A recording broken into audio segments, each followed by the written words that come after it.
Ydych chi eisiau newid bywydau pobl drwy gael gyrfa yn y maes iechyd? Os felly, mae galw mawr am bobl fel chi yn y byd gofal iechyd. Mae angen llawer o weithwyr proffesiynol medrus arnom sy'n chwarae rhan hanfodol yn y gwaith o gadw'r boblogaeth yn heini ac yn iach. O nyrsys, bydwragedd, fisiotherapyddion, meddygon, seicolegwyr a pheryllwyr. I ddeuntyddion a hylynwyr deintyddol, optometryddion, radiograffwyr, seicotryddion a mwy. Mae'r gweithwyr proffesiynol hyn i gyd yn gweithio'n uniongyrchol gyda chleifion mewn amrywiaeth o ffyrdd mwyn bod yn gymorth o ran iechyd meddwl a chorfforol. Enghraifft, gall fferyllwyr ddefnyddio eu gwybodaeth wyddonol a'i sgiliau clinigol arbenigol i gynnig cyngor ar ystod eang o glyfydau, rhagnodi meddyginiaethau a rhoi brechiadau. Mae rôl nyrs yn un hynod arbenigol.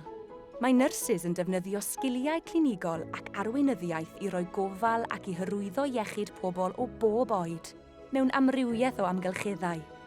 Mae optometryddion yn gyfrifol am reoli gwahanol glyfydau sy'n effeithio ar iechyd y llygaid. Gall rhai optometryddion ragnodi cyffuriau hefyd. Pinnau ydynt yn gweithio yng nghanol cymunedau lleol, mewn meddygfeydd, cartrefi gofal neu mewn ysbytau. Mae pob gweithiwr proffesiynol yn y maes gofal iechyd yn defnyddio gwybodaeth, sgiliau a phrofiad arbenigol wrth ymgymryd â'i rôl. Maent yn gweithio mewn partneriaeth drwy dimau amldisgyblaethol i sicrhau bod cleifion yn cael y gofal gorau posibl pan fydd ei angen arnynt. Yr hyn sy'n ei cysylltu yw'r cyfraniad hanfodol y maent yn ei wneud i ansawdd bywyd pobl. Os ydych chi'n angerddol dros helpu pobl, mae nawr yn amser cyffrous iawn i ddilyn gyrfa y maes gofal iechyd.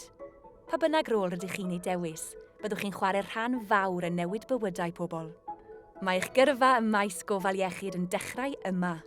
Gallwch gael rhagor o wybodaeth wrth chwilio am Brifysgol Caerdydd ar-lein.